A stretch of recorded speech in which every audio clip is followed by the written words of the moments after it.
All right, let's get started here. Hello, everyone. Man, I forgot what my usual intro is. It's been a while since I've streamed a match here.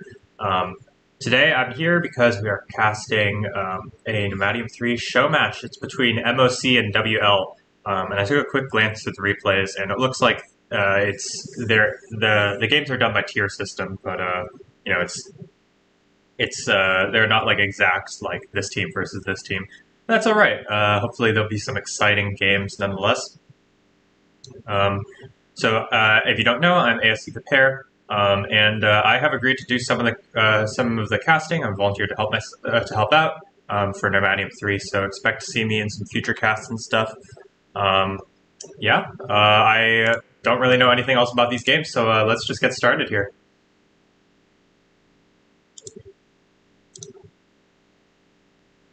All right. All right, so I've just loaded into this game. Let's take a look at the players. Oops. Oh my gosh, what's happening? Oh, classic. Rise of Nations immediate crash. All right. Sit tight, folks, while I try to fix this.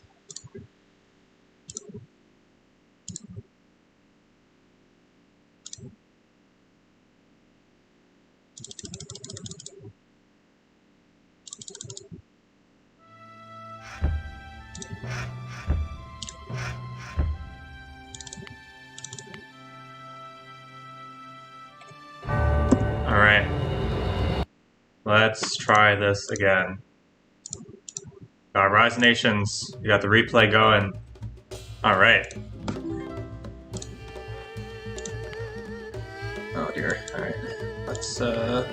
Alright, so let's take a look at the players and their nations, and this time hopefully it doesn't crash. Okay, so we've got Team MoC, it's Team 1, so we've got Raiden, Lube, Mongol, who I'm not sure that is, an expert player.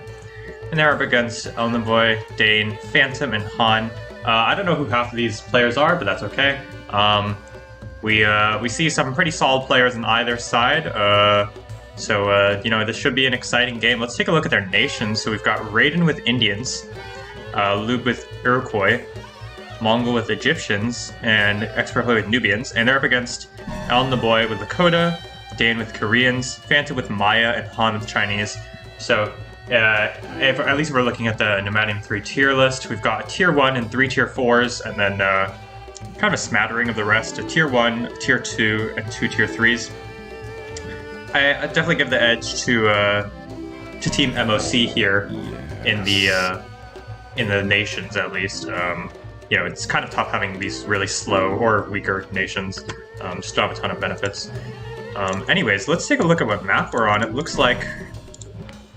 Oh dear. Alright, it looks like this is Watering Hole. So that should be exciting. Watering Hole usually is some pretty chaotic maps, or pretty chaotic gameplay anyways. And we can take a look at the rares quickly. So we've got Team MoC. Oh my gosh, Rise of Nations is really bugging you out here. Okay. So we've got Team MoC. They're kind of split up apart. So we've got the white Iroquois player down here. That's Lube. We've got the blue Egyptian player, that's Mongol. We've got the red Nubian player, that's expert player. And then we've got the orange Indian player, Raiden, spawned next to Citrus. It's very fortunate for him. On the other side, we have Phantom right next to Raiden with Maya. There's Elnaboy with Lakota in the back corner here. Han, the purple Chinese player. And then off to the side, we have Dane, the yellow Koreans player. So it's definitely good for for Team WL to have the Lakota player in the back here. That's usually where you want your Lakota player, at least their capital, because you don't want that capital to get attacked, because the Lakota player should be flexible to go on either side. Let's take a quick look at the rares here. So for Team WL, they've got Silk, they've got Marble, we got Furs, they've got Relics, there's Amber, and then there's also Diamonds here, which is like kind of hard to contest, as well as Copper. That's also kind of hard to contest. It could go either way. On the other side, for Team MoC, we've got, there's Wool here, There's Citrus, that's a nice water rare, that one they have safely in their territory, and then Spice, just like, kind of right in the border, so it's kind of hard to use it, but, you know, pretty slim pickings for the Nubians player. Just Citrus is the best, obviously great, but, I mean, but there's a copper there, so, maybe if they could capture that early with a fast Civ from maybe the Iroquois player, they can capture copper and diamonds. That'll be a really nice move. So far, everybody's off to a pretty standard start. I'm expecting to see some pretty heavy fights in water early on, and also I'm going to expect to see a lot of action on this side because the Indian player and the Mayan player's capitals are so close together. You know, it's very probable that they're going to be fighting intensively on this side, and it does look like Phantom is the faster one. You know, that is one of the benefits of being Maya. It's just going to be faster by default. He has a +6 wood camp, while Raiden has a +8. So that's fortunate for him, but Raiden doesn't even have his library, whereas looks like Phantom is in prime position to just go straight mill 1. But we'll see what he does with it. Other players, Chinese players gotten up this library. Lakota player is obviously fast with the Com 1. Korean's player doesn't have the library up yet. Iroquois player is finishing up the library. Surprisingly, oh, it looks like Mongol decided to go for a 6th farm. Usually, that's pretty common among Egyptian players. And Nubian's player is going for a library, and yeah, let's see what Phantom's up to here. He's going to go for mill 1 straight, so this is going to be a pretty aggressive start. Let's see if Raiden predicts this, because if he doesn't go mill 1 here, if Raiden doesn't go mill 1, he's probably dead. Because his wood camp's kind of exposed, 2 archers here kind of ruins him, and then he's dead. Okay, he's going to go for Commerce 1. Really don't like this play. He's just betting that the Mayan player who's faster than him is not going to go mill 1 and kill him. So it seems like a very suspect play there. Instead, Phantom's going to go for a tower instead of a barracks. Oh, well, he's going to go for a barracks too. Let's see, does Raiden see this? He does see this. He can't attack it though. But he's going to lose a farm to it, so he's going to actually just raise it straight up. I'm actually not in love with this tower from Phantom. Reason being, Indians, you just rebuild it. It's only 40 timber, and this tower does nothing. Obviously, it's like good later because it's like an aggressive tower, but you know, it doesn't really do anything right at this moment aside from prevent raids. But Phantom already has, you know, his barracks and mill before his opponent, so not the most useful. Does look like Mongol's going to go for that Civ first. Going to grab that copper there. And we've got Han also going Civ. He's going to grab that diamonds there. So it looks like we're going to have fights over this copper and diamonds. Those are really, really good rares. So let's see what Phantom's able to get done here. He's going to sneak around. Looks like Raiden did cancel his calm. Good choice. And now this barracks is going to get intercepted. Really, really bad news for Raiden here. Yeah, I mean, I don't know what he was expecting. He's like super dead now. Yellow. And he's going to queue up another hoplite instead of an archer. Actually, it's a little bit surprising, given that he denied this. He denied this barracks, so his hoplites don't really die, but I guess he's going to try to deny 2 buildings at once. And it is going to work out. Phantom is doing his best to micro backwards, but this barracks is going up, and the tower is going to... He can't deny both of them unless he has 2 hoplites. Pretty exciting start to our game so far. I think it looks like Phantom doesn't have enough wealth for a archer, so that's kind of why he's there. And now the tower finishes, and you know, surprisingly, he's able to defend this easily. I mean, Phantom hasn't lost a unit, so he's still way ahead, but... And, like, obviously, Raiden's losing a lot of time mining, but, you know, these hoplites are really, you know, doing a number. It's costing Raiden a lot of resources to just keep repairing this. And even once he finishes it, like, is he supposed to make units? He has to get comma. Like, I think he should stop building this and just get timber. His timber income's really suffering. Quick look at the other side here. So it looks like the Lakota player is going mill, went com mill, and then it's going to go for civic. Surprisingly, no water bottles yet. I'm assuming we'll be seeing some ships coming out soon. Yeah, there's a trireme.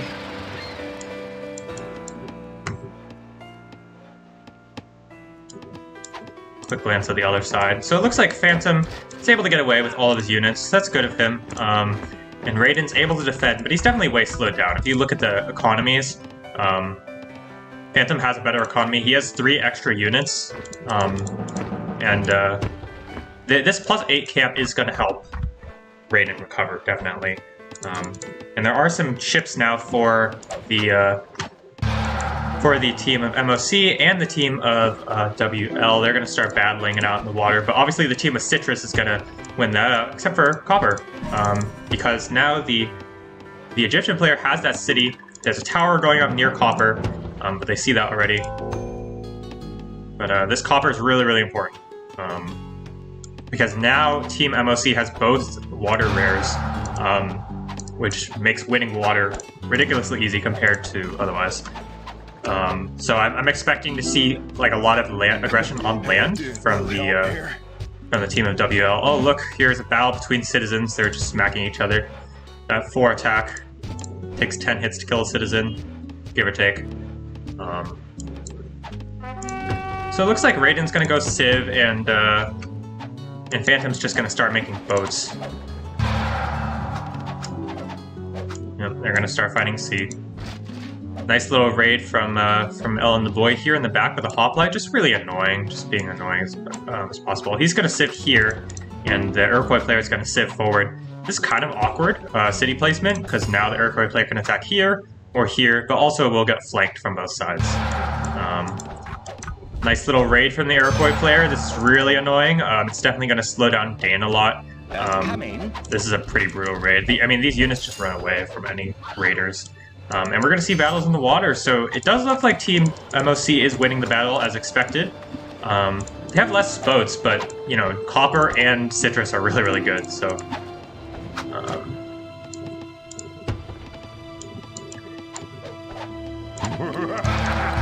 do I do this?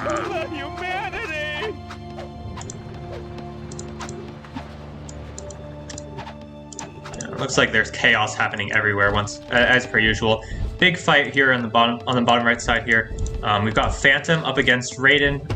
Phantom desperately trying to get his city up, but I think it's gonna go up. Yep, he's gonna chicken Itza, and now he's just gonna garrison the city. So Raiden's made a lot of units actually. I don't really know why he's making so many units.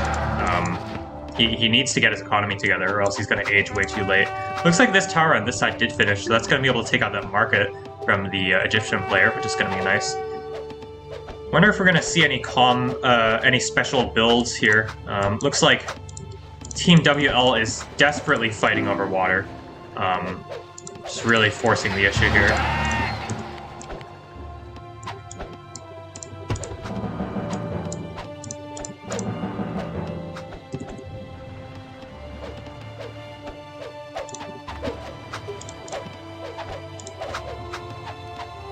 And it does look like the Lakota player is going to be the first one to age. Queues up science as well. And they have secured diamonds with this tower. That's a really nice tower from the Chinese player. It is a bit exposed, but it's going to protect that diamonds until sieges come out. And we have the Egyptian player also going to age up. No wonder, but has a bunch of wealth floating. Not really sure what they're going to do with that. Looks like the red Nubian player went for Commerce 2. Definitely an interesting build. Doesn't even have Civic 1.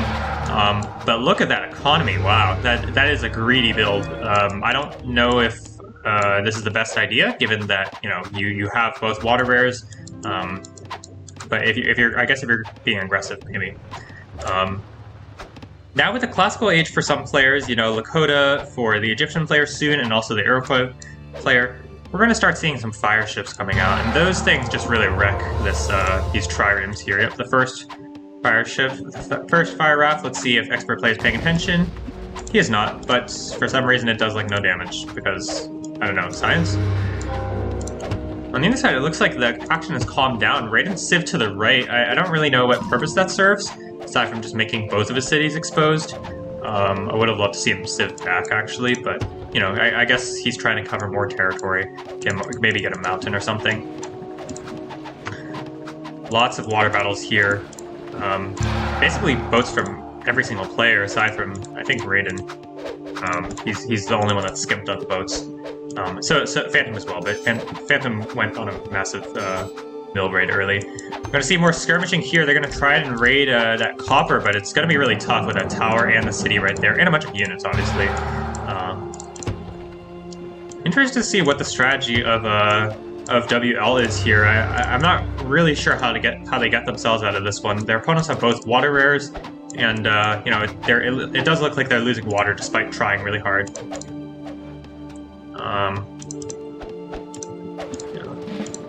Looks like the fight is going reasonably for WL.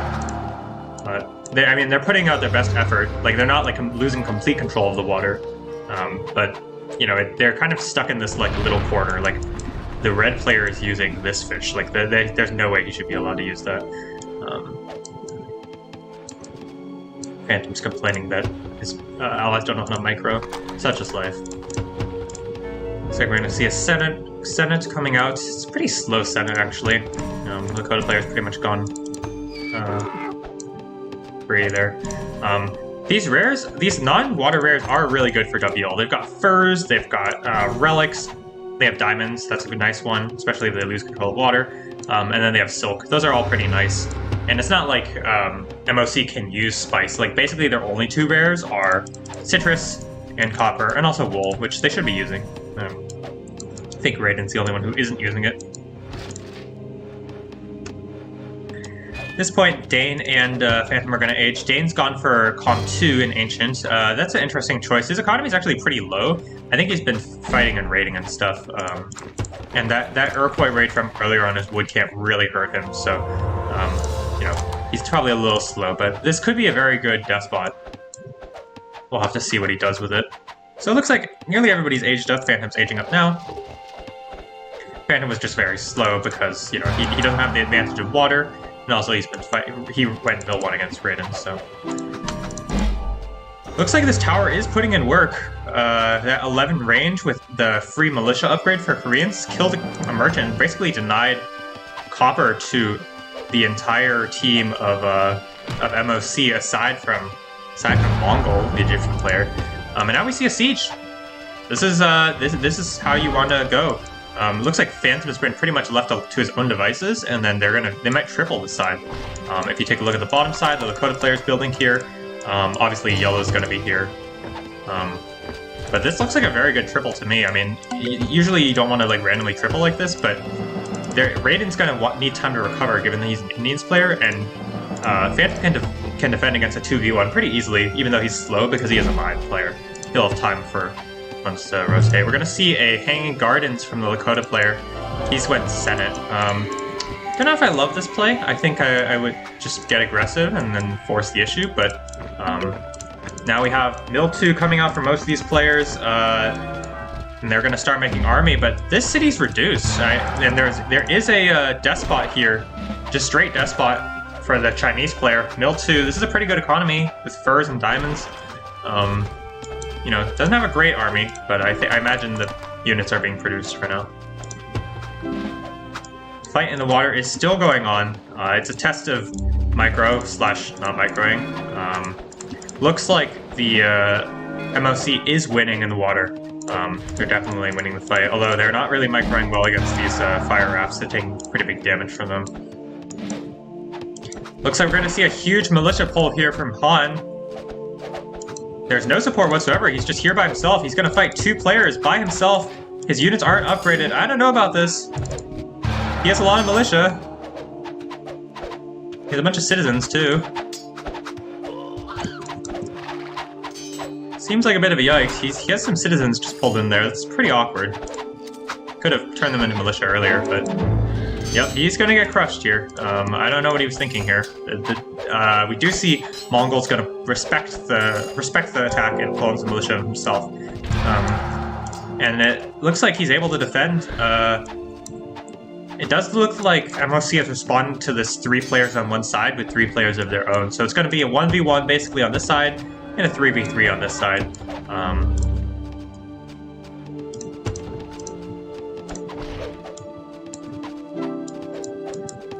Water-wise, it looks like they're able to, looks like WL is still able to hold control of these, like, 3 fish here, which is really nice for them, but, like, compared to all things considered, given that their opponents have, 2 water rares. In fact, I think MoC's not really doing a great enough job of pressuring the water.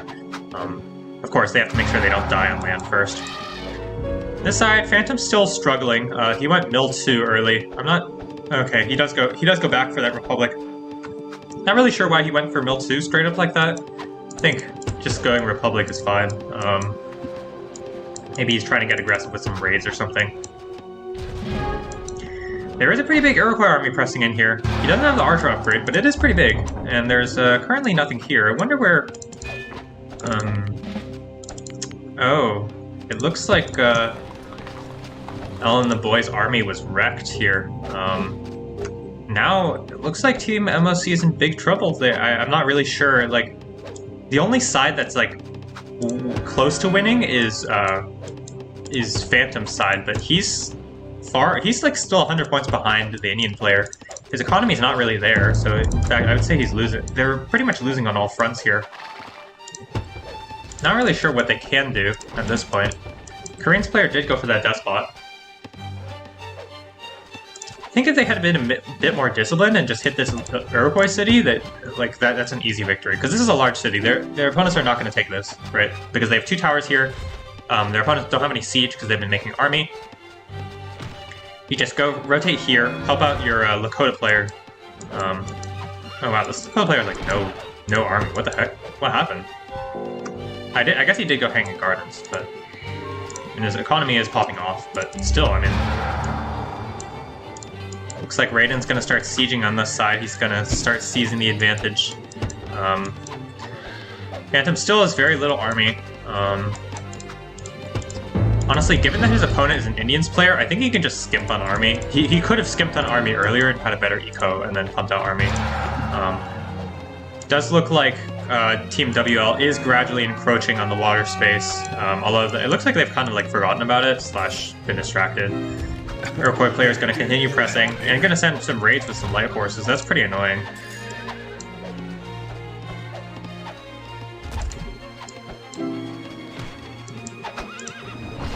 Oh, what's this? What's this? Han is moving up with an ambushed army. He's going to catch these units completely off guard. Oh my god, this is such a good play. The ambush with all these militia. Oh my god, this is a brutal move. And only now is Red here, but he's running into all these militia. I don't think he can fight this, actually. But really, really nice move there from Han. He's going to clean up the entire army. That was a game-winning... that was a game-saving move. And now we do see here the Koreans player is actually snuck around. Going to go for the capital, and he's going to get the cap sack. Wow, this game has turned around in just a few moments. We do see they're going to try and secure this capital. This is actually really nice. If the Koreans player can convert these militia back to citizens and just repair this city, and they can hold it, maybe they have a shot of winning this. Shanghai is getting sieged, but again, you know, it's a large city that's helping a lot. And now we see all these players on the side. Let's take a quick look at the other side. Raiden's just slowly sieging. See, Phantom has no army. He's really struggling, but Han, man, that move where he literally destroyed Mongol's entire army there. That was a lovely move by him. And now suddenly the scores they're neck and neck rather than being MoC leading the whole time. All these militia are really this is a huge army. All these militia are really helping out. Although he isn't doing a super great job with kiting and stuff. Like, I don't think he can fight this. He needs to force march these militia in. Oh, expert player's not paying attention. He's losing a lot of bowmen to these militia. He's gonna lose like 3 or 4, I think. His bribe's gonna go off, but I mean, still fine. Although Han is losing his entire army on the backside, and it does look like Mongol has aged. Dane is also going to age very soon. I'm surprised the Lakota player isn't. Oh no, he is aged. Never mind. I was gonna say I'm surprised the Lakota player hasn't aged, but he is aged. It looks like they're holding the city. How's the Iroquois player's economy? He's still doing all right. He has a lot of resources, and he can age. He's gonna click up on it now. On this side, looks like Phantom's got attrition, a bunch of towers, and he still has no army, but he's holding, so there's that. You know, pretty awkward spot for Phantom, definitely. I mean, he's up against a higher tier nation with a lower eco because he doesn't have access to water. And obviously Indians with access to water is really good. It does look like MoC is not doing a super great job of clearing out these last fish, but that's alright. And Lube's gonna just die. He calls GG. I'm very surprised. I don't think he's literally dead. I mean, like, obviously he lost his capital, but...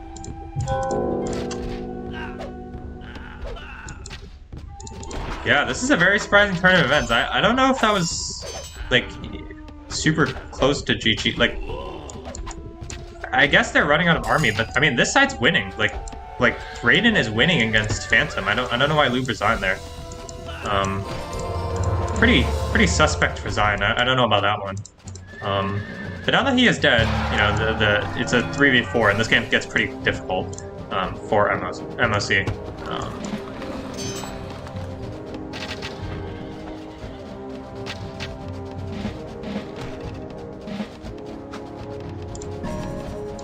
Not really sure how they're going to hold this. Maybe if Raiden can kill here, but this is a pretty nice army for Raiden. He's going to have the elephant upgrade soon. Indians have that free elephant upgrade. War elephants get turned into Mahouts, which is really nice.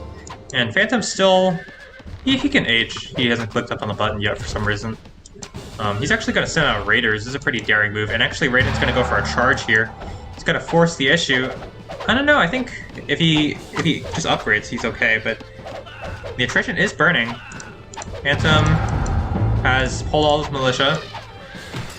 These units are burning, and these elephants aren't really in position. They're kind of like just letting the rest of the units walk in. Kind of wish Raiden just upgraded his units. He's actually going to get his sieges sniped here. He's actually losing a ton of units. Admittedly, Phantom is losing militia and stuff, but I think Raiden's losing more just from fighting this. Like, his units are all at half health now, aside from his elephants. Not really impressed with how his elephant placement has been, but, you know, let's take a look at this side. We have the blue player just actually wrecking the army of Element Boy. I'm not really sure what he's been up to. I feel like he should be doing better. Phantom says he's okay, but the Korean player is already here. He's gotten Mill 3. Phantom has aged, and I think that's going to end the attack, because, I mean, it's really hard to attack with elephants, because they're really slow, they don't walk in as fast as cavalry. There's a big push here for the city of Shanghai for MoC. Maybe if they can take the city back and hold it, they might be able to win this game, because, you know, but they are ahead in average score. I'm not really sure why Lube resigned. I think they were ahead, but there's 5 towers here from Team WL. Pretty sizable army from both the MoC players. Which player doesn't have Colossus? Does anybody have Colossus? I think this is only Wonder. Huh. Raiden's doing fine, he's gotten Signs 2, he's gonna push again soon. On this side, it does look like for WL is just bleeding way too many units. Like, look at Element Boy's army, he has nothing. Dane's back here again. His army is not really that large. They might lose the city. I don't know, I think this has been the game of taking bad fights. Like, you know, we saw Han with that amazing ambush that caught, like that basically killed like 10 or so units for free from Mongol. And now, you know, WL has been bleeding units left and right here. Like, there's no way all of the boys should have 4 units. I think this is really unacceptable. They're going to go for a charge here. I think they're going to be able to take it, although there are a bunch of towers in the back here. The Senate might get raised in time. But pretty sizable armies from both of these players. You really need to cut down all of these archers in the side here and just gradually siege. This is a very nice concave for Team MoC there. On this side, Raiden's pressuring. He's kind of sitting his army right between the 2 cities, which is really nice. This is kind of what you want to do when you know you can fight your opponents like this. Phantom's really just dying for eco. He's really struggling here because his caravan can't walk through. Well, I guess it can, but he's really struggling otherwise. Looks like the attack is going to be repelled. Finally, having 3 players here is going to help out. Again, I'm not really sure why Loop resigned. I think this game is easy, or well, at least it's winnable.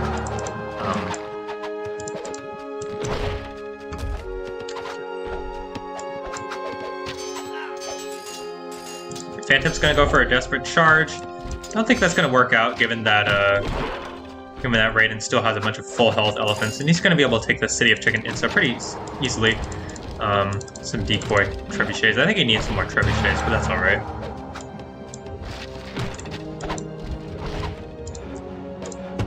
They're still pressuring the City of Shanghai here, and it looks like WL are unable to muster up enough reinforcements. If they take the city, it's a pretty critical choke point. They get access to diamonds, and obviously they can continue pressing or go on the other side easily, without being exposed too much. Where's Expert Player's army? I'm not really sure what's happening. Like, obviously, okay, this is a lot of cavalry. He's gonna clean up these archers really fast. Oh, no, he's just gonna back off. Alright. This last tower is dead. Why is Expert Player's economy so bad? Oh, sneaky. They're gonna take back control of the water while their opponents aren't paying attention. And that's really gonna hurt their economies. I mean, look at Expert Player's food income and Mongol's food income. They're really hurting now because they lost water because they weren't paying attention. They are gonna take the city of Shanghai, finally, but now they've lost water and they need to take it back soon because their food incomes and their wealth incomes are really suffering. Mongol's gonna go for Colossus. Raiden didn't take the city somehow? I don't know.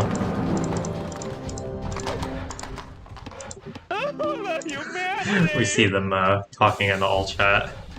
Don't really know what you're doing there, but you know, such is life.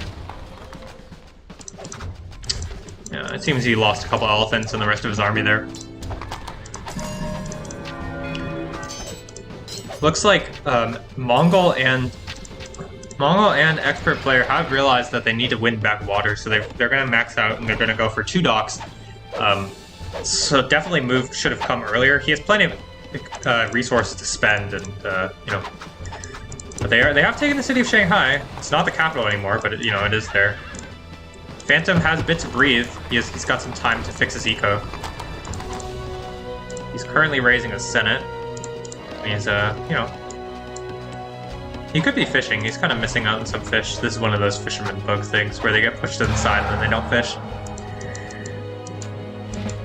Looks like we've got a Mongol without a supply wagon. Alright.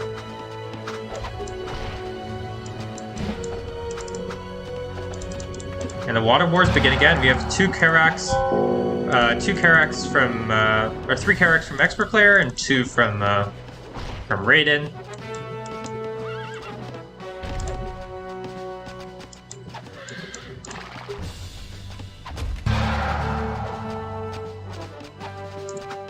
Oh, Han's only now aging? What the heck?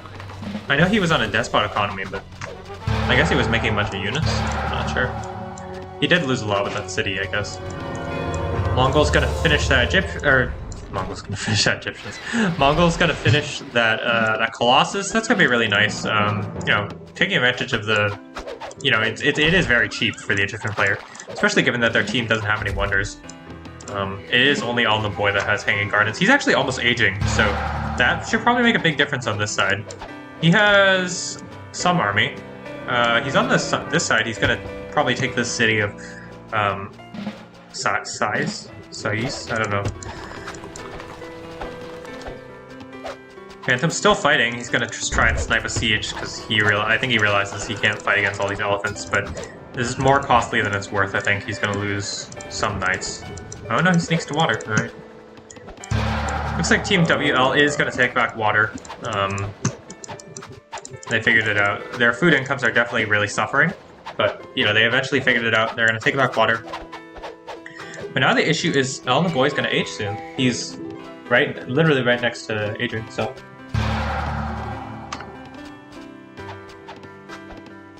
Alright, and he does click on it. He's also going to upgrade Trebuchet before aging.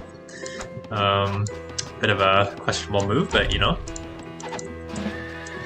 Can't flame the players if you didn't play the game, am I right? Yep, does look like WL is going to crush water here. They've got way more boats than their opponents. Here we see some triremes from Han. They're going to be correct soon, but he can't fight against Copper and Citrus and all of these ships. Expert player is actually really low on army. I don't know where his army is. I mean, I understand he's got water, but here we see the Lakota player going to take the city of Sais. I don't know. And a very large army from the player Mongol, who is the Egyptian player. He's still very far from aging though, and Elon the Boy has finished aging. Let's see, did he finish up that? He did finish up that Trebuchet upgrade for a moment. And he doesn't even manage to take the city because it's large now, and he has like no army. Have I ever mentioned trebuchets are actually terrible? Let's see if they're paying attention. Nope, they're not. Okay, so they're gonna lose some ships there.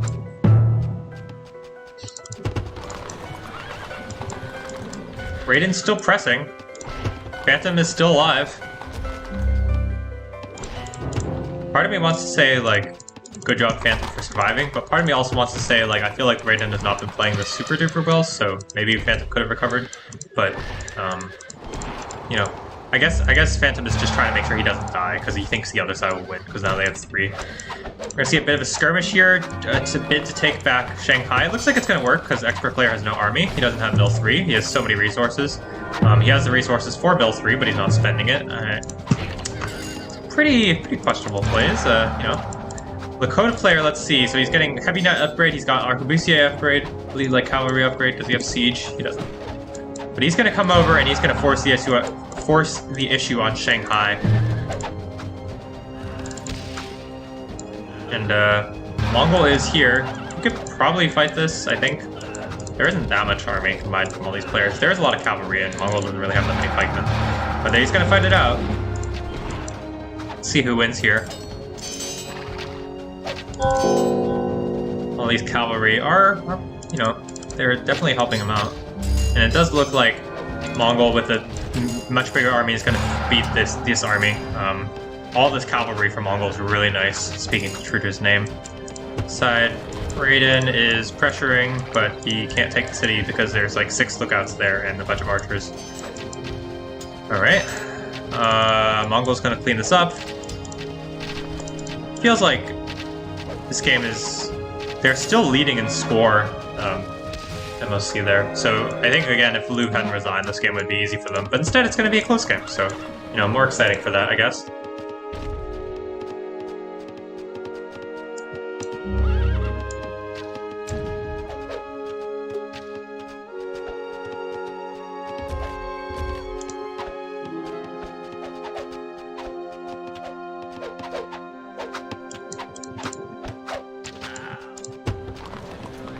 Not really sure what Elon the Boy's up to. He is a pretty good eco, aside from walls, but he has like no army. Where is his army? What is he doing? They do somehow take the city of Shanghai back? I don't know. I feel like Mongol could have just walked in and taken the city. Dane is also Gunpowder Age, so eventually they'll win here. Seems like Dane is the best player on this team. Yeah. And they're gonna start fighting water again. They're going to try and use these frigates to their advantage, but...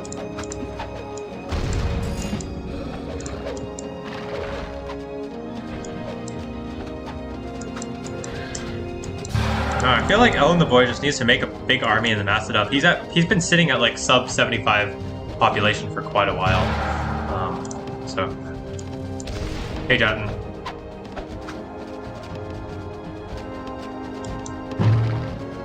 Alright, so it looks like... Well, Raiden's gonna take a while to age. He doesn't really have the food for it. He can buy some, but he's still 300 knowledge off.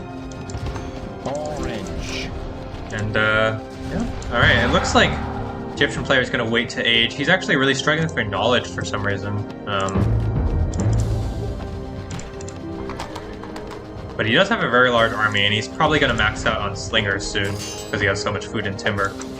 But, you know, both his opponents do have sizable armies. I mean, this is the Han's army is very small, and now it does look like WL has taken MoC and score. Although they are losing water here. Even if you're an age down, copper and citrus still very good. Let's take a look at this side. Raiden has a much larger army. Let's see if Phantom suicides his army. It looks like he is. Oh, he has cavalry here. No, just kidding. Oh, this is actually really bad. I don't know what Raiden's doing. He's gonna lose a lot of slingers to that, but Phantom is gonna lose his whole army. Oh my goodness, there are 3 spies here. 4 spies here. Run away, Raiden, run away. He has no scouts, because... Why would you buy scouts if you're opponent? Or why would you go scouts? And, okay, I'd call that a decisive victory for Phantom. He drove Raiden off, he killed all of his slingers, basically, well, there's 2 slingers up, but basically all his slingers, and only lost, well, his whole army, but we don't talk about that. Yeah, Jatin, so how this game went was on this side, so basically the story of this game is MoC has copper and citrus on Watering Hole, and they're like crushing water, and then Lube lost his capital for like because he got doubled. Then like 2 minutes later he resigns, but then the game is like really even after that. So like if he had stayed, it's very likely that MoC would have won easily, but he resigned, and so now the game's close. In terms of tech, I mean, right now I would say the game is definitely in WL's hands. They have 4 players against 3. They have a tech advantage. They just keep throwing on the side. Like El Navoy has a tiny army every time I look over here, and I don't really know why. Like he's going Civ 3. Like why would you go Civ 3? What does it? How does it help you? I mean, it helps you with your wealth income, but just go Commerce 3. Yeah. Yeah, I mean, this is a pretty spicy game. Oh, they're fighting on water. They're desperately fighting on water. Oh my goodness. Phantom. You sneaky devil. What is this? 4 traitor elephants. Explorers, please. Raiden does age, but I mean, he lost all those slingers from earlier, and now he's actually losing a lot more units just randomly. It looks like Phantom also kept 2 of his spies alive, so that's really nice.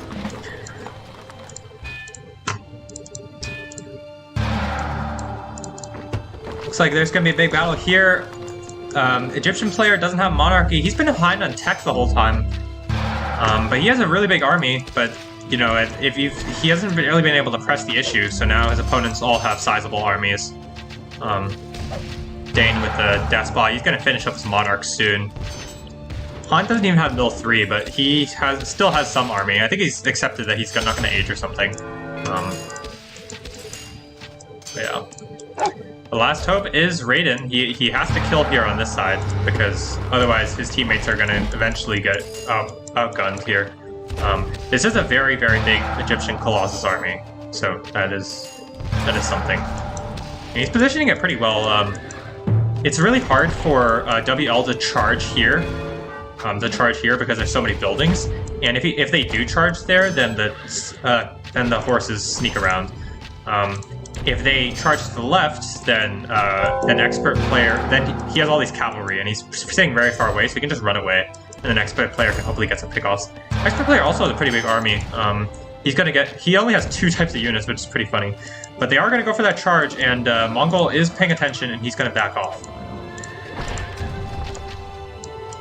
In the water, it looks like everybody's kind of forgotten. It looks like WL has taken the advantage. Their opponents just don't have enough. Now it looks like they're going to go for a charge here. I don't know if this is right. The Heavy Knight upgrade hasn't finished. And he doesn't have Monarch. He's only getting it now. I think if he just waits a little bit and he has Monarch, he's good to go. But WL is breaking. They're going to run backwards and they're going to say, live to fight another day, which is really awkward because now they're fighting. They're saying, go back and stay. Oh no. Does look like it is going to be a decisive victory for MoC here. So the Game of Throws once again. On this side, Raiden's going to desperately try for the city. Phantom is still staying alive.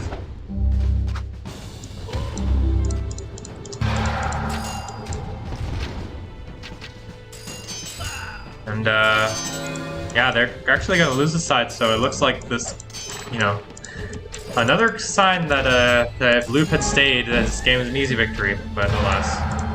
Now we see Alnaboy going for Pyramid. Somebody probably should have picked that up earlier, but it's okay. Looks like Raiden is making some progress.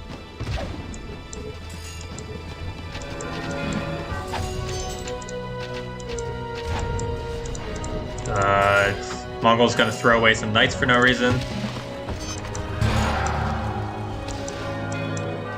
I mean, they're doing well. I mean, they're holding. They have pretty good economies, and their armies are much larger. But I don't, and it's a lot of it's because Han hasn't aged yet, so that's pretty tough for him. Raiden is pressuring. There's spies that bribe another elephant. How many units has Phantom bribed? We can take a look at the end of the game. Oh, he's gonna bribe another elephant. Phantom desperately trying to survive here. These two elephants are definitely helping him out a lot, and yeah, he's gonna actually go for a charge here. I don't know how effective this is gonna be, given that that Raiden has more elephants coming through the sides, but maybe he can try and get another couple bribes off. Or he feels that he needs to go for this, or else he's just gonna bleed too many units. These arquebusiers are doing work. And so are these elephants. They're eventually gonna get to the front and start tanking shots. He's gonna snipe the scout, actually. Phantom asks, can you win 2v3? And looks like Phantom is eventually gonna lose this, despite Raiden with his best attempts to throw here. Alright, they're gonna take the city of Shanghai. Big battle here on this side. Looks like it's a bit uncoordinated. Mongol, expert player charges ahead of Mongol, and so it's gonna lose all of his heavy knights. But it could still work out for them. I mean, Alnaboy has no army, and Dane is really struggling for army as well. It looks like they're gonna win this side. So it looks like MoC have it, unless Phantom can make a miraculous play. Oh, he's taking the city of Bank. How did he take this? What the heck?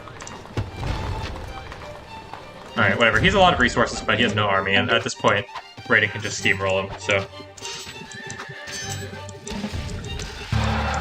Looks like, it's gonna be a victory for MoC unless they throw this side. I mean, they just have to wait for Raiden to kill this side, and then it's an easy victory.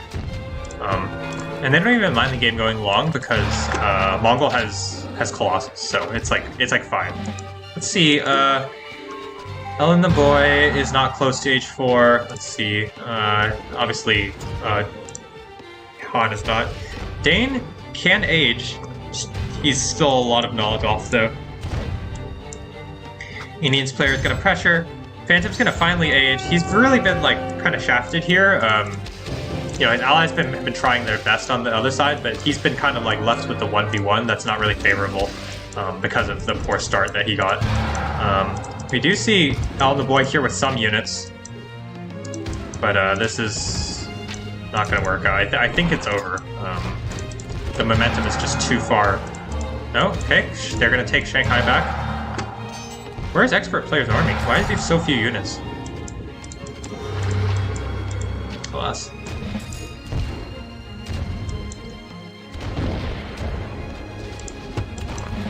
Phantom has definitely embraced the motto of die slowly. You know, that is probably a good thing here.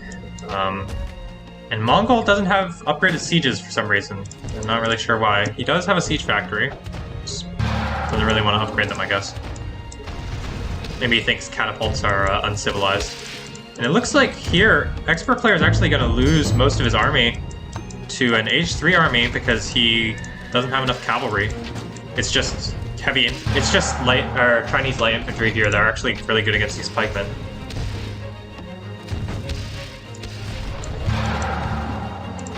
The battle on water continues. It's age 4 ships now.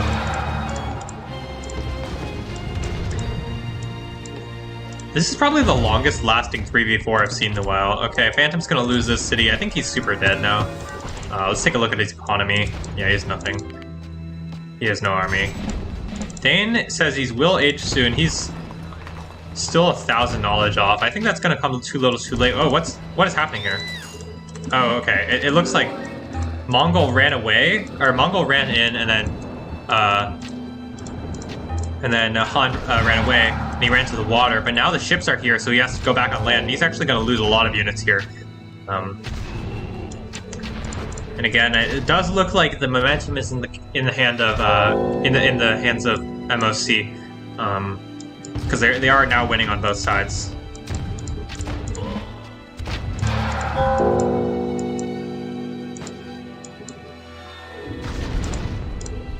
A lot of random fighting here. I'm not entirely sure what's happening.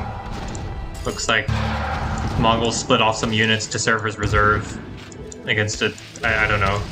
Dane is back. He has a pretty large army, actually, comparatively, anyways. I think he decided that Phantom is dead, and he just has to force it. He has to force the issue on this side. But now, I mean, it's pretty hard. Expert player is a decent sized army. Mongol's a decent sized army, and yeah. They're gonna lose C once again. They're just bleeding units left and right. I think this has kind of been the game of bleeding units. Like this side, I think this 3 here, right? Like Dane, El Naboy, and Han, they easily win if they just stop bleeding units. Like I think I've seen El Naboy throw away a collective like 50 units or something like that. Like just like what is this knight here? Like, you know, just a bit of army control would really help. Does look like Raiden has stabilized, and he has some army. It's actually a smaller army than I thought he would. Also, his equus is not really there. But then again, Phantom is really he has nothing at this point. He's like super dead. So he is age 4, but he's super dead. He's gonna put his Senate back there. But yeah, this game looks pretty over unless they stop pressing the issue here. Raiden says hello.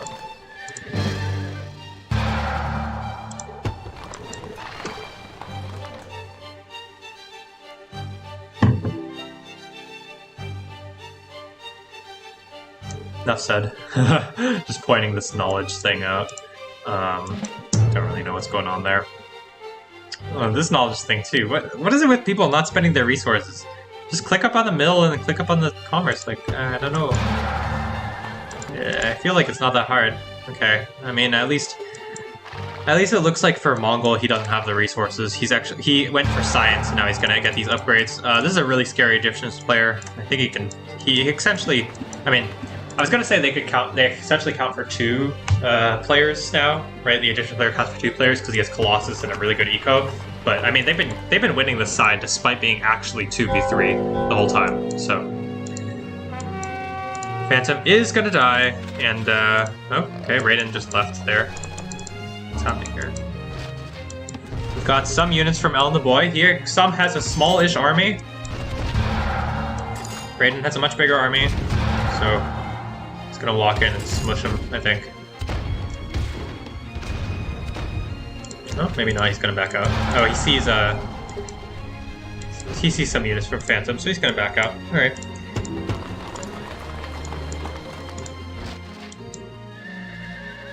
How much longer is this game gonna go on? Dane is aging. He said I'll age soon. After a little while, he is gonna age up. So there you go.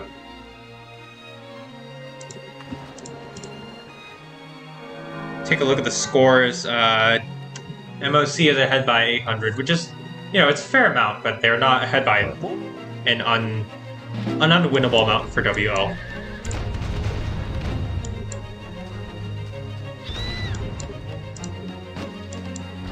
On the boy's gonna head back. They're still fighting water here.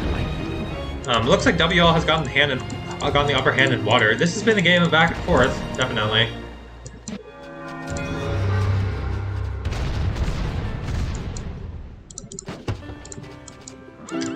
Lovely raids here from Mongol. He's gonna get a lot of damage done with these 3 Mamelukes? I actually don't know how they're pronounced. Looks like expert player is content to slowly siege. Let's see. Does expert player go to the school of building smelters?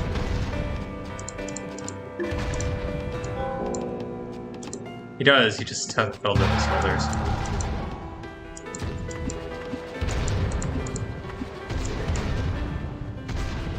This is probably the latest I've seen a Wandering Hole game go. Alright, let's see if Dane's able to make something happen. He has H5, pretty sizable army with all the upgrades. Where's his siege? He has 2 sieges.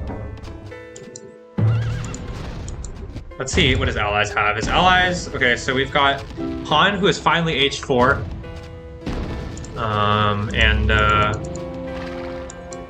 Alan the Boy, who has, like, some army scattered everywhere. Not really sure where everything is. Yeah. On this side, Phantom is still dying. His economy is not, like, trash, but it's pretty bad. This is really not where you want to be at this point in the game. Somehow Han is has a lower score than Phantom. His economy is, like, exactly the same, even though he hasn't been getting, like, destroyed by an Indians player who has more eco and stuff. But they are gonna press here. And this, I think, expert player and Mongol have recognized, okay, actually we can't fight against this Enlightened Age player with a pretty sizable army, so we're just gonna back off.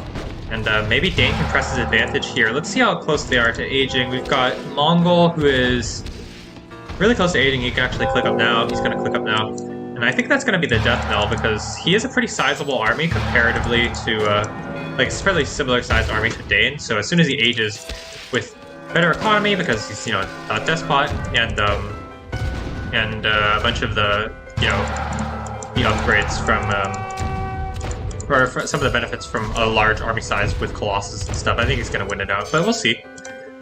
4 battles in the water, WL are again gaining the upper hand. It is really hard to multitask here. Okay, it looks like Alan the Boy is here to help out Phantom. Raiden can't put together an army that's size 15 or above, so he's going to lose the city.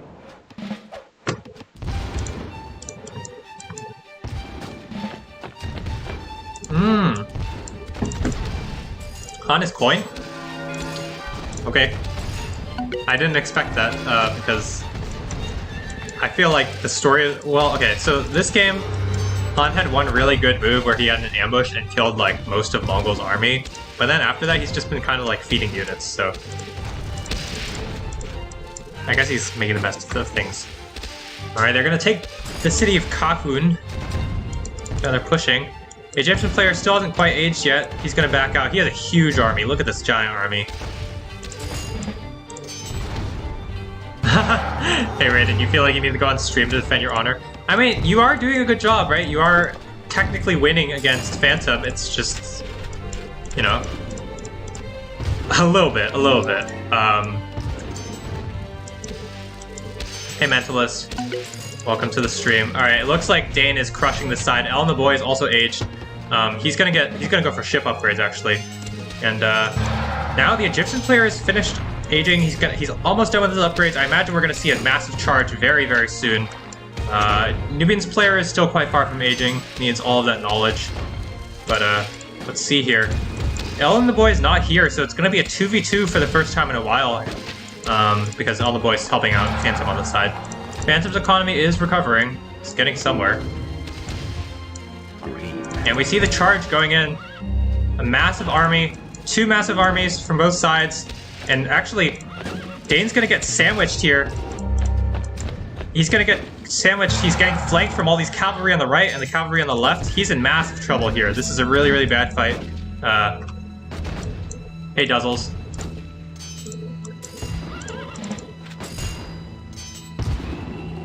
Yeah, I mean, just like if you look at Dane's army here, he's bleeding units left and right. Although on this side, no, the cavalry are going to get to the underbelly here, and then it's going to be over.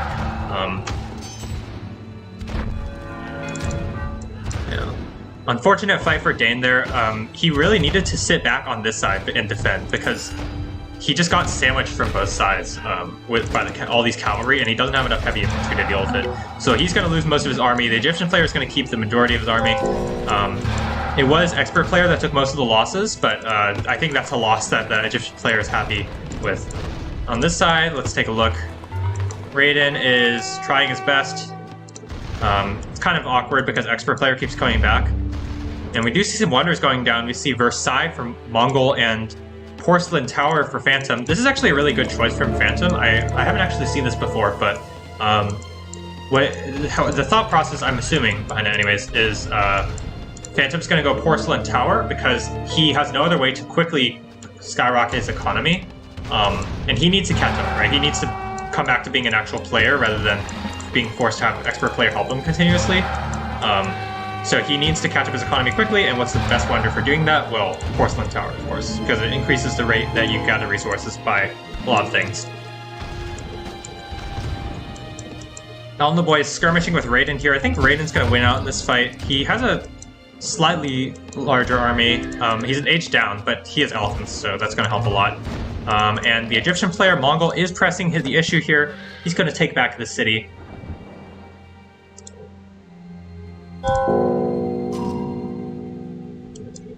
Yeah, Duzzles, this has been a crazy game. I don't know if you've been watching from the beginning, but basically Lube resigned early on.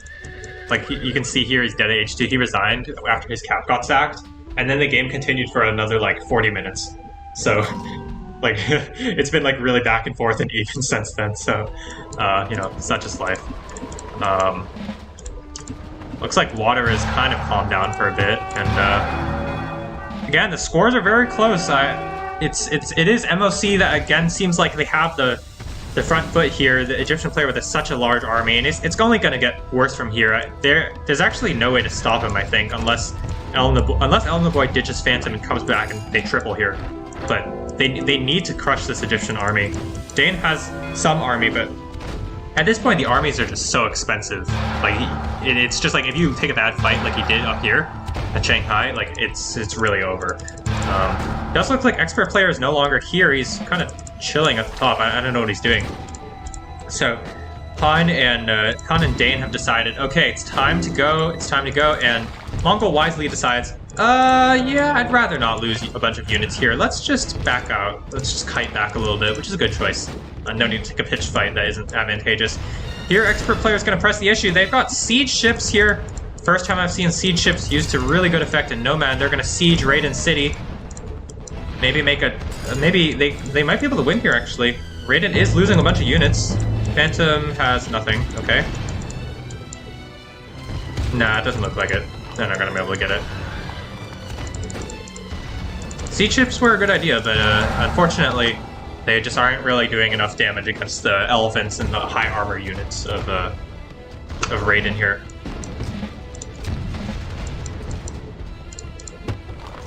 And this Egyptian player is a huge problem. He's got Versailles now, and I don't know what to do. I mean, at this point, it's really, really hard. I have no idea what to do. If you're in Dane's spot, you just feel so bad, right? He's like carrying his game so hard. Oh, his monarch's gonna get sniped. Oh no, what a disaster. Yeah, he can't win this fight. He's in so much trouble. Because, like, if you take random skirmishes against this, you're just gonna lose because your units don't heal, and the Egyptian player's units do heal because he has Versailles. So it's a huge problem. Expert player has, like, no army. I don't know where all his army is. His economy is actually terrible. What the heck? Has he been getting raided? What's happening here? Oh, he has been getting raided. Phantom, the savior of WL. These raids are actually doing so much damage. I was wondering why expert player had no army and no eco. I mean, look at that eco. Wow. He might actually save them that side. Looks like this side is once again a stalemate. And everybody has their cities once again, aside from Chicken Itza, which is now Raiden's. Raiden is getting his economy kind of wrecked here. Again, this Egyptian player is a huge problem, but if they can hold, Dane will eventually form enough army along with everybody else to make something happen. Yeah, Phantom's recognizing the fact that expert player's economy is absolutely devastated. I mean, this is This is outright murder here. This is like so brutal. He's losing so many citizens.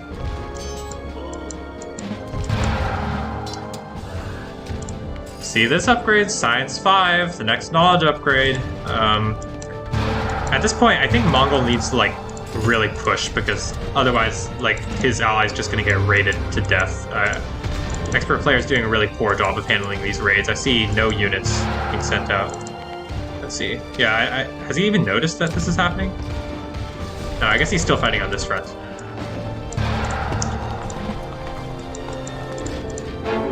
And it's not like Raiden can super help him either. Raiden needs to kill Phantom here, or at least pressure it, but...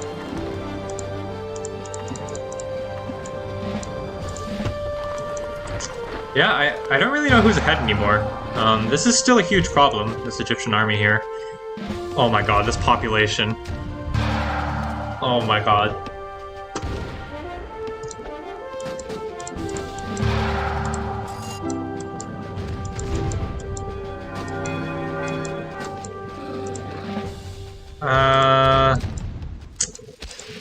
Yeah, I don't really know who's gonna win anymore. I mean, what if you guys viewers have opinions? I'm not really sure. I think it could go either way.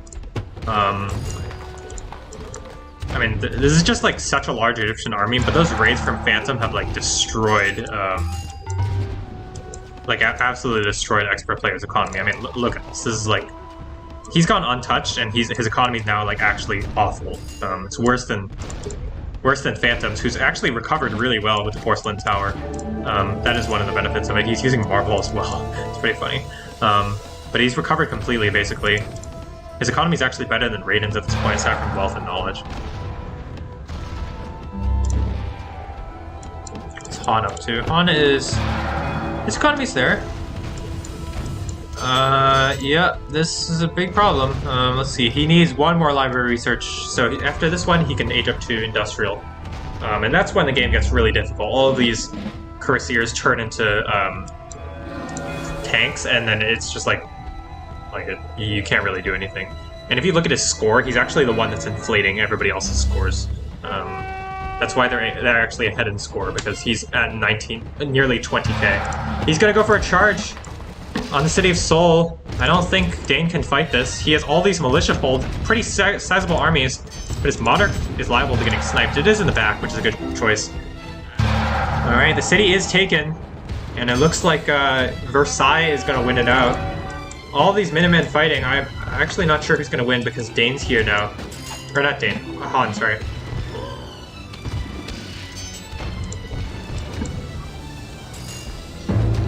Alright, and they're going to call GG. They couldn't deal with the Colossus Egyptian player.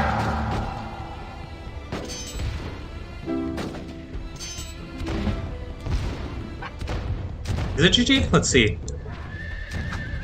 Dane is bleeding a lot of units, unfortunately. His army was not as strong, so he's losing a lot of units. But now expert player's here with reinforcements. Not that many. Han's also here. It's actually a really good concave. I think Mongols should retreat. I think he's forced enough reactions. Yep, he's gonna back up.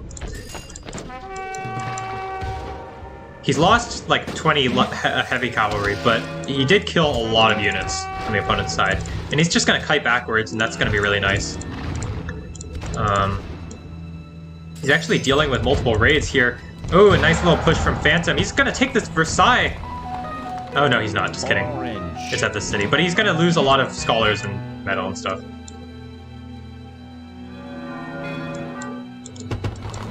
Raiden is now able to snowball here, because Phantom has left, and he's seen the expert players also left. He's gonna run for Makasika.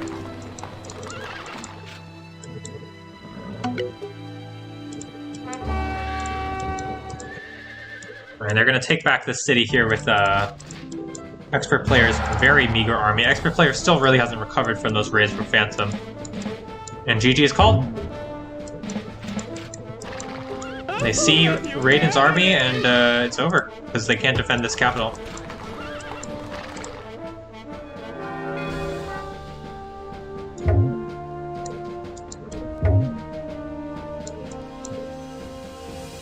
Alright. That is going to be the game there. Really nice play from a lot of people, and we did see A lot of throws, definitely. MVP of the game. Well, okay, if I'm being honest, MVP of the game, Lube, for making an interesting game, because if Lube had stayed, the game would be really easy for MoC. But MVP of the game, definitely Phantom. He held against Raiden for a really, really long time, and then he absolutely decimated expert players' economy. So, yeah.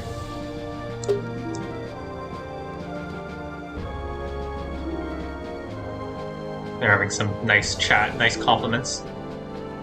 Yeah, I mean, I think Phantom gave them a way to win this game. I think he probably should have rated Mongol more, but I mean, like, that was the only way to win the game. And yeah, that's gonna do it here for this game 1. We still got another game to go. So yeah, definitely impressive for Mongol and the expert player to win 2v3 on this side.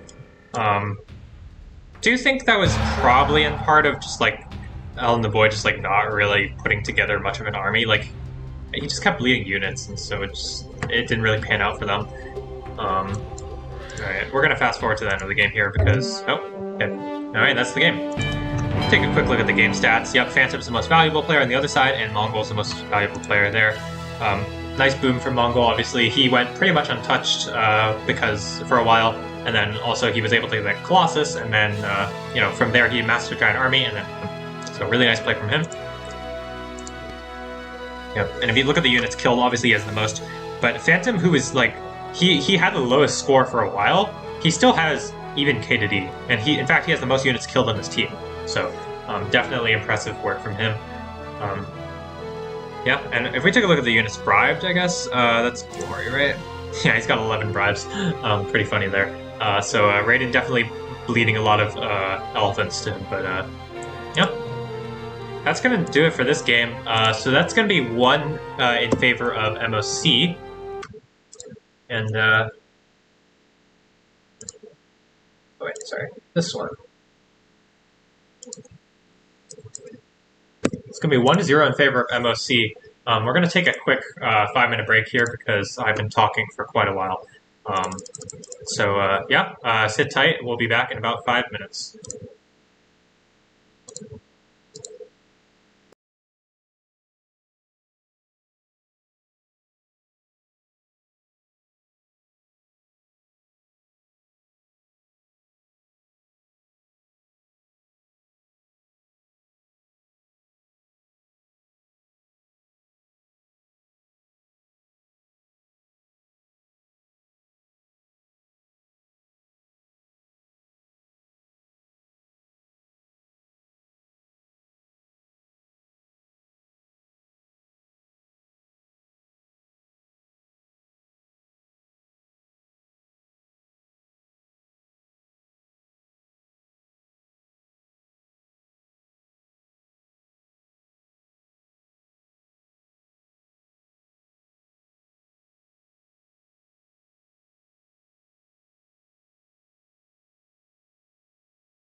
All right.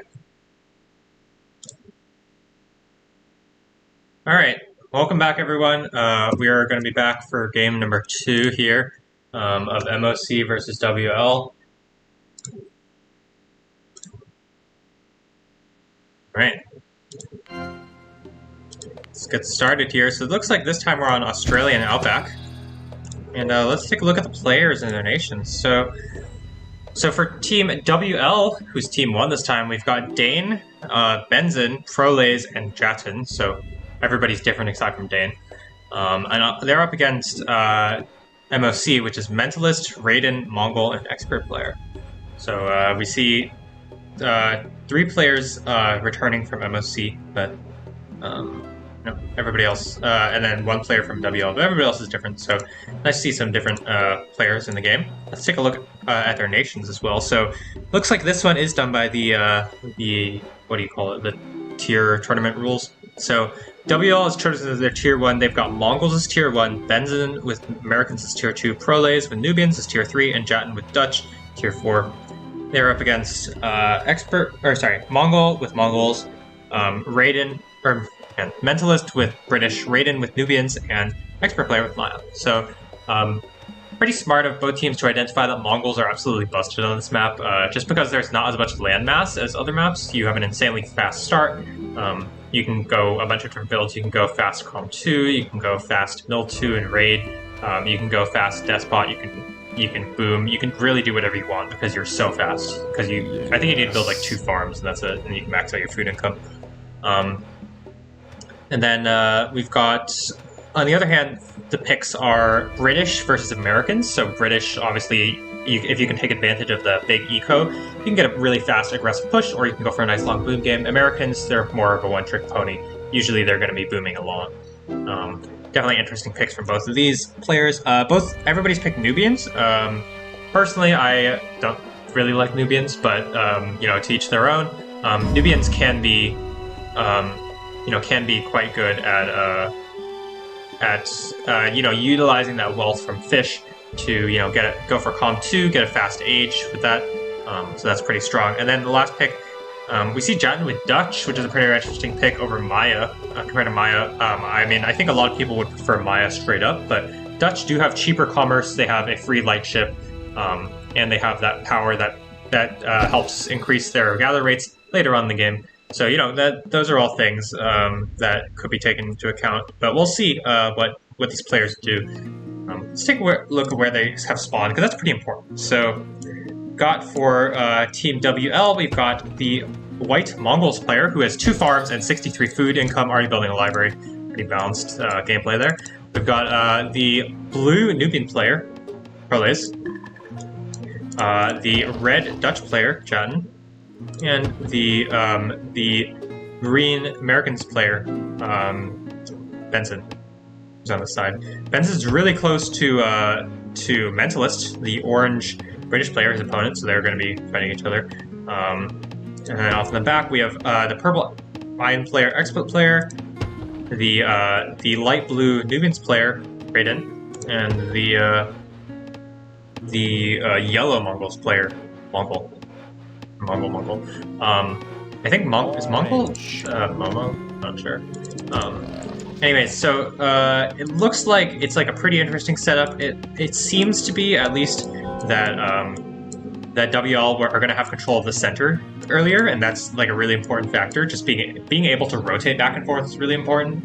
But also being able to take the center survivably, i.e., if you build a city in the center, you're not going to get tripled. That's a really important thing as well. So. Anyways, this side's going to be a pretty interesting matchup. We do see here there's diamonds for Mentalist, which is really good. As British, for most players, it's Sun. Okay, cool. So for most nations, diamonds are awesome, right? They're really, really good. They increase your commerce cap, they make diamonds, or they make your wealth incomes better. But for British, what they do is they make it so you can just go Despot every single game. Like there's actually like it's like basically you play Despot but with a sender economy, and so it's like really busted. So that's a really nice rare for him to have. We can take a quick look at the other rares here. So for for MoC, we've got Furs kind of in the back there. That's pretty rateable, actually. It's kind of a far distance. There's Silver. That's a really nice rare. They've got Dye, Amber, Horses, Gems. Wow, these are really nice rare. Pappy, Copper, Peacocks, Wine, and then there's Cotton over here. Those are really nice rares. I mean, that's like, what, like 4 library rares? I rattled off 1, 2, 3, 4 plus gems and horses, like and diamonds. That's like really, really good. There is a Pappy in the middle of the map, so for WL they've gotten tobacco, amber, wine, gems, Pappy that they can probably grab, obsidian, relics, marble, what did I say? Granary, bison, sugar, salt, relics. I already said that. Spice and silk. And silver in the back. So actually the rares are kind of balanced. I would definitely say, I think in this case, I still think that MoC have the edge in terms of rares, but I mean, you can't really complain about sugar, silver, salt, silk, and relics, and Pappy on this map. Like, both teams have really nice rares. They both have gems, they both have silver. It is really nice for both teams, so expecting to see a bunch of Commerce firsts here. Looks like we're going to see Commerce Civic from this Mongol player.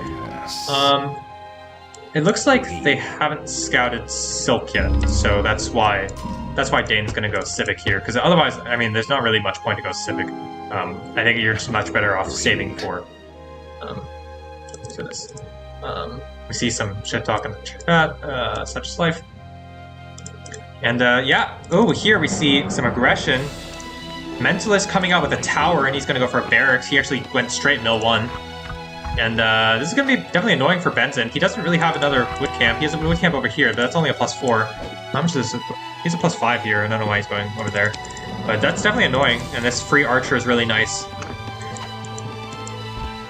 Definitely a mentalist, you know, playing to his experience a bit. And this is actually really bad for Benson. He lost his wood camp, and this is a really aggressive tower, so that's nice of him. It is kind of annoying for Mentalist that he's never going to be able to like push it unless he gets a city up here and then goes right. He's like never like this. This is such a good natural barrier that you know, it's really tough. But he is going to get a really nice raid off here. This is hurting the Americans player of all people, so that's really, really good for him. Really good for Mentalist. Benz is trying his best, but I mean, this is not really the strength of Americans. And it's unfortunate because I think if the Mongol player had spawned on this side, it would be an easy defense, right? The Mongol player just goes mill for him and then you're good. But because the Mongol player is very far away, it's kind of awkward. Oh my goodness. Look at this aggressive city placement from Proles, really recognizing the fact that he could just grab this center, basically, and just force the issue on his opponents. Really, really nice city placement from him, I think. Maybe like slightly more to the right would have been nice, but it also helps protect the city of Bulgar. It's a nice move from him. So obviously Mentalist having gone middle like that is definitely slowed down a bit, but I like his choice. Oh, okay. I was just going to say I like his choice of choosing not to build any more units, but he is going to build a Hoplite. And that's because he's getting raided by Jatton. So a nice choice from Jatton, going to get out of that armed caravan. And we do see a Wonder going down. Looks like Mongol has gone Commerce, Science, and then Wonder. I don't know if this is going to work out for him, because this is a really aggressive a really aggressive push here, city placement from Proles and Dane. I mean, this is really awkward. Like, you're getting raided like this, I don't know. Looks like they're arguing about lag. See a city going up for expert player here on this side. Honestly, I think there's like. Honestly, I think expert player needs to build actually closer to this side, because I think he needs to like help defend. Because if they lose a city and they lose Colossus, then even if they win the other side, it's like not really helpful, right? Because they have Colossus. Let's take a look at the water raids at all. Jatton has his bark going. It's on raid mode, so that's nice of him. On the other side, we do see here. The two docks are right next to each other. It's pretty funny. little bit surprised Mentalist didn't put his dock further back just to get safer fish, but you know, maybe he wants to get his light ships faster.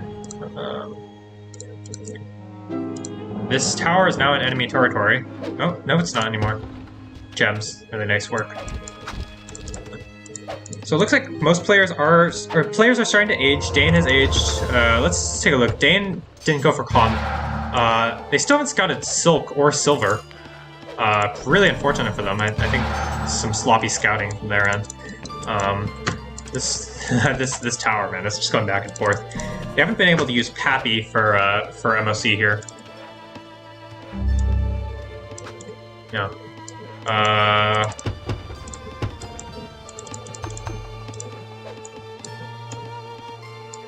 Oh, it looks like they haven't. MoC hasn't scouted furs either.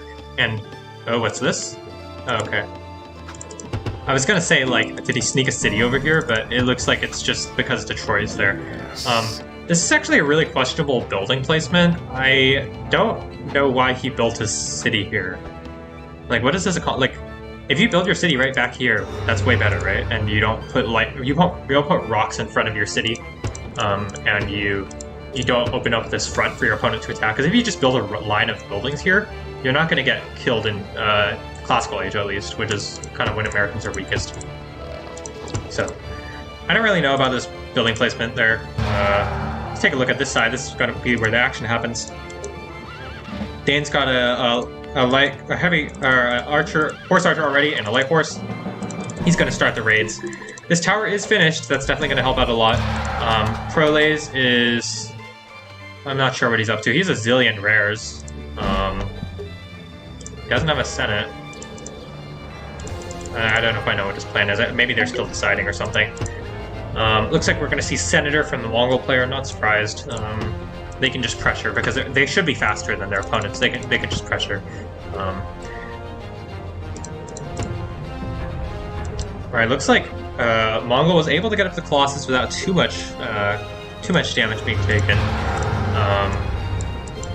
Backside here, Jatan being really annoying with his fishermen. What is Jatan up to? He went Calm 2.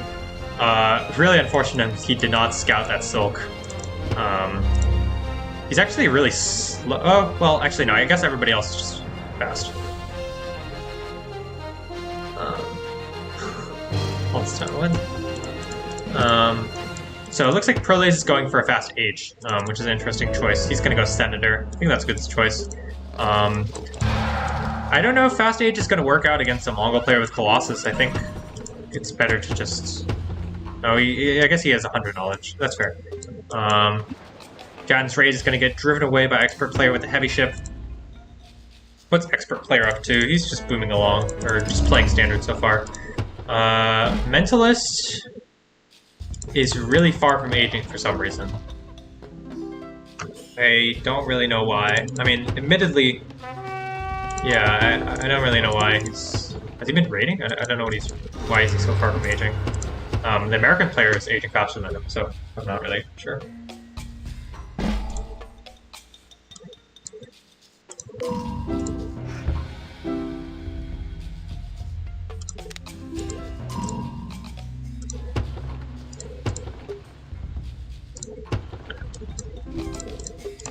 Raiden says they rush. Well, yeah, probably. I mean, who builds this forward to not rush? But yes, he's correct, assuming that they're going to rush. Prolays' economy is still not super great. He is getting it up there. He just finished his Senator, so... let's take a look at Dane. Dane has a pretty solid economy. $85 knowledge. Let's take a look here. This economy from Mongol is actually not super great. He's not doing a super great job maxing out for whatever reason. I think he's... I actually don't know what he's spending his resources on. Let's see. Mentalist is aging now. Let's take a look. American's player can't afford to go for a wonder now. It's just he needs to start getting his economy rolling. So yeah, pretty quiet game aside from that pretty rapid start on this side. But other than that, it's kind of a quiet game, surprisingly. Oh, it looks like Mentalist spams some archers. That's why he's slow.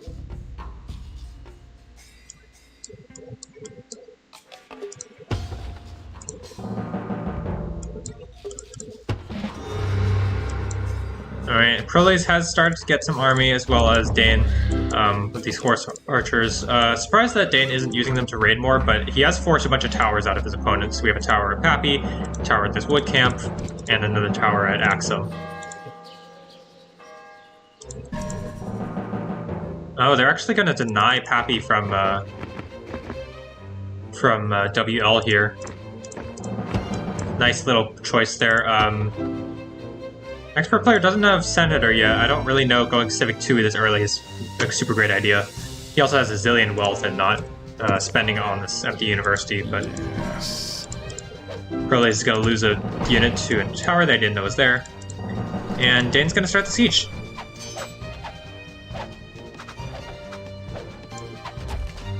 Where are these units shooting? Oh, they're here. Okay, it looks like he ambushed them over so he can snipe these Pappy merchants. Gonna lose a bowman for that at least. Unless he's not target firing. Okay, he loses a heavy archer, or horse archer, I mean. And yeah, alright. So Raiden has like no units. His economy is doing really well though, so that's good for him. This tower is a really nice tower. Kinda wish Proles would have been the one building sieges, just because... So this is something I don't actually see talked about too much, because usually it's really obvious who should be building sieges, but in this spot, you see how Dane is out of supply. It's because he's not in his own territory. Allies territory usually counts for your own territory, except for supply, or basically how fast your siege shoots. So usually, whoever's you're sieging from, or whichever person you're sieging from, usually they should be building sieges. In this case, it is defensible because Proles is the one that's going to be aging fastest, and so he's going to have more army, and therefore you want to be the one upgrading your army, which is fair. Backside here, nice little raid from Expert Player. He's going to be really annoying with this heavy ship. Still no Scout of Silver or Silk from Team WL. On this side, this tower is going to get taken out. Let's take a look here. Americans player, decent economy. British player, also decent economy.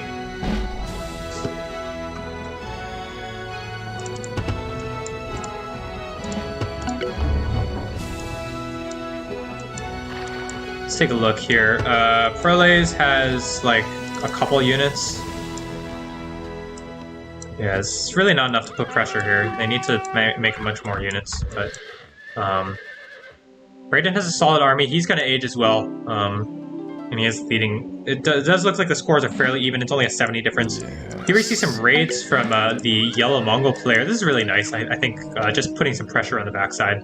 I don't know if he's done damage, but it's nice. This ship is still going unnoticed, I think. Well, or at least unattended to. Oh, there are fire ships. Just kidding.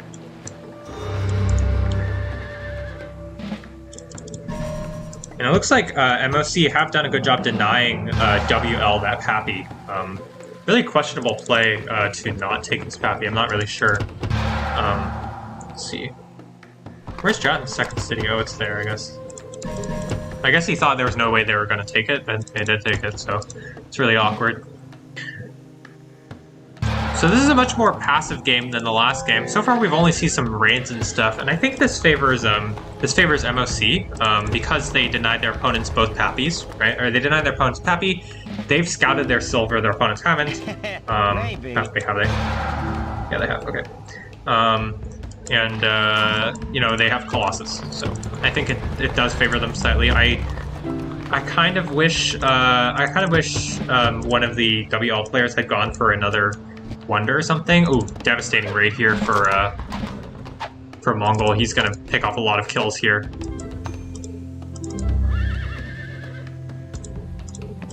Probably he's gonna lose a bunch of citizens for that. That's really bad for him.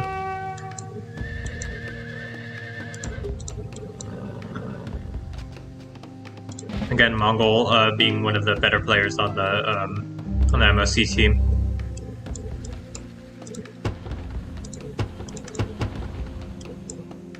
And now that Raiden is, Raiden has, and now that the territory has increased, they can now see the spurs that they've been missing, and that's a really crucial rare for MoC. They haven't been able to see that furs the whole time, but given that they're Nubians. Here we see a lovely raid from Jet, and he's gonna get at least cause a lot of havoc with these Dromon. And especially if they go unnoticed, it could cause a lot of damage for relatively minimal investment. See, we got some army movement on this side. This is a pretty large army from Mongol at this point. Proles has like no army. Where is his army? I thought he was making army, or is he just... Oh no, he's going size 3. Okay. Just Proles things.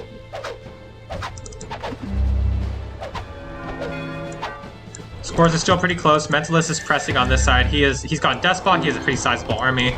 Benson has nothing. What the heck? Oh, I guess he's short amount. His eco's terrible. What is this? He has so many scholars and like no archers. What the heck? I guess he's dead. Because I don't know what's happening here, folks. Let's take a look. Jatin is aging now. Yeah, I mean, this looks like a pretty big yikes. They're not winning this side, and Benson's doing whatever, so... I think he's super dead. He's nowhere close to aging.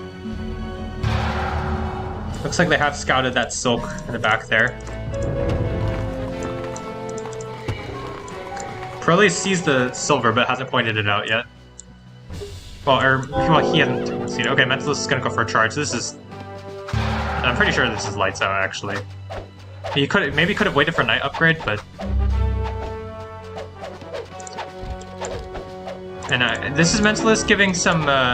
Oh, there's a lot of cavalry here. I didn't realize there were cavalry. Oh, no. Okay, this fight actually might be good, and Jan's here as well.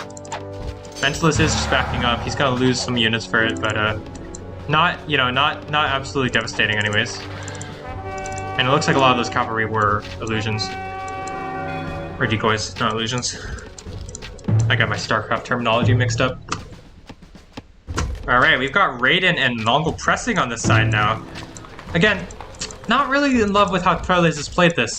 He sees his opponent has a Colossus, and he's choosing to boom up. Let's see, Dane, on the other hand, Dane has been making army. He's got a pretty sizable army. I wish they had pressed earlier, because now they're in trouble, because this is a huge army. Raiden also has a pretty good army. He's getting tactics.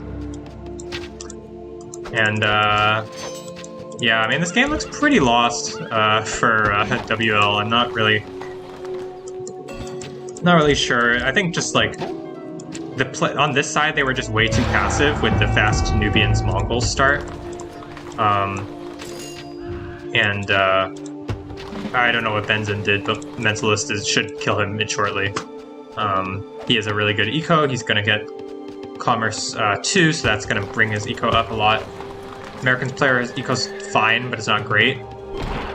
And yeah, Proles is going to lose his capital because... I don't know. They're just getting wiped here. And now the score difference is starting to take over. Not really sure why Dane's trying to fight this. Looks like he is going to back out. Proles is still there because why not? Yeah, I don't know. I feel like if he had just gone for a quick medieval age attack rather than booming, this game's easy. Or at least this game's winnable. Because admittedly, the side's losing a lot. Jatin's really dying here.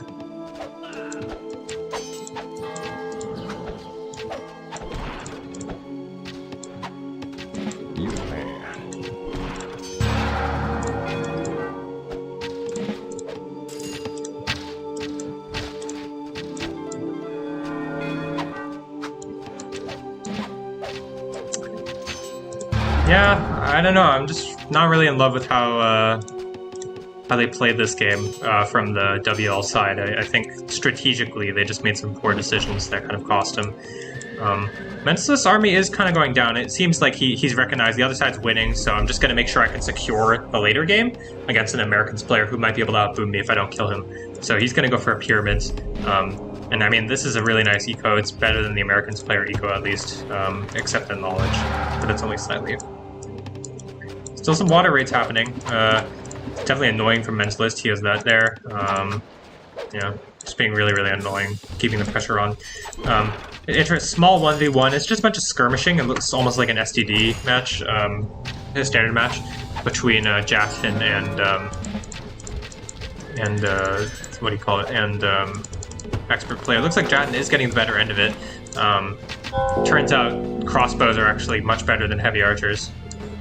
On this side, they've started to well. Where's Raiden's army? He's been bleeding units? Oh no, it's just kind of split up. Raiden can age soon. Let's take a look at Prolaze's eco. Still doing okay. He's quite far from aging now. He just started building Forbidden City, but Mongol has also started building Forbidden City. And now they're flaming each other in the chat. Such is life.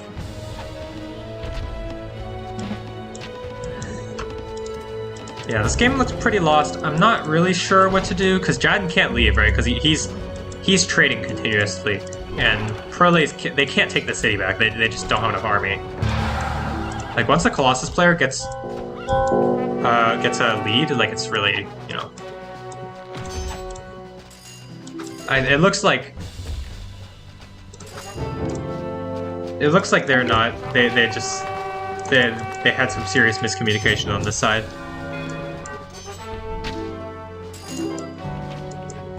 Alright, they're flaming each other once again. It's hard to say whose fault it was. I mean, communications-wise, like, it's really hard to say. But at least in terms of army size, Prolaze had no army, so I'm not really sure what he's, you know, flaming about. Mentalist will win here, it looks like. Maybe there's a big cavalry charge coming from Benzin. Let's see. Mentalist has a lot of knights. There's a couple pikemen. That's pretty good. And these crossbows are in a good spot. It's really hard for Benzin to get his knights on top of the knights, or on top of his knights on top of the archers, because they're kind of protected by all this bundle here. Looks like Mentalist is losing all his knights though. Doesn't have enough heavy cavalry, so his archers are going to start bleeding out, and then that's all his DPS.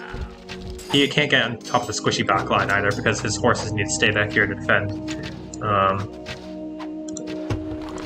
Anyways, I don't know if Prolaze can put together a defense. He has no army. He is aging, but he has no army. He's just getting raided continuously. This is really nice play from Mongol. Just like pressing the advantage. Forbidden City does finish up for Mongol here. His economy's popping off.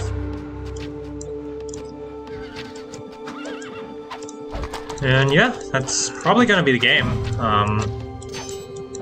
Unless Benzin can make something happen here, Mentalist is going to back off.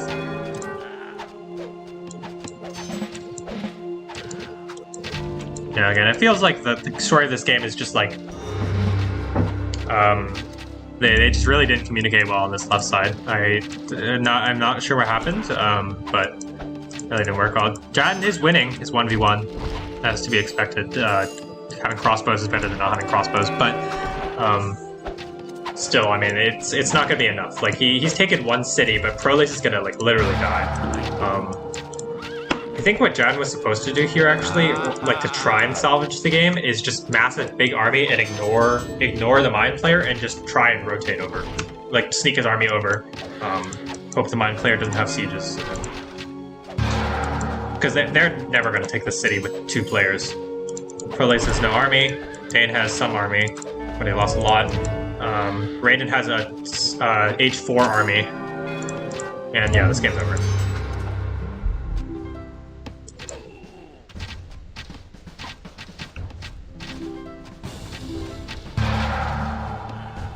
Yes. Alright, that's going to be game 2 going to MoC, so they're going to win this series, if we can call it a series, 2-0. MVP of the match overall, Mongol definitely. So Dangerous Son. I think he played well in both games, and you know, he took advantage of his opponent's misplays. So.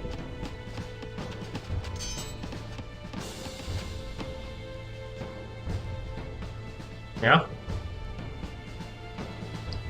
just really, really confusing what the communication issue was between Dane and Prolays, but I think if they had communicated better, the game could have been more even, at least.